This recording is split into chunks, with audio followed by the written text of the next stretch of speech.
The letter of 3 John begins with the words, "The elder to Gaius the beloved, whom I love in truth."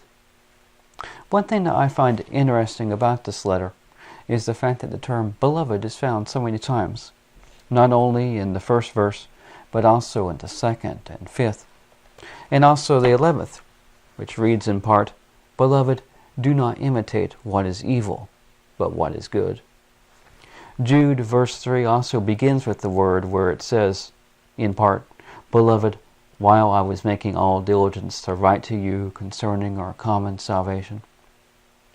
Furthermore, if we go to 1 Peter chapter 2, verse 11, another general letter, we can find the words, "Beloved, I am encouraging you to be like foreigners and travelers, to abstain from fleshly lust, which are warring against the soul."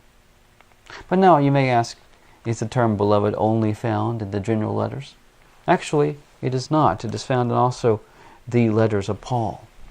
For instance, we can go to 2 Corinthians chapter 7, verse 1, where it states, "Therefore, beloved, having these promises, we should cleanse ourselves from all defilement of flesh and spirit, perfecting holiness in the fear of God."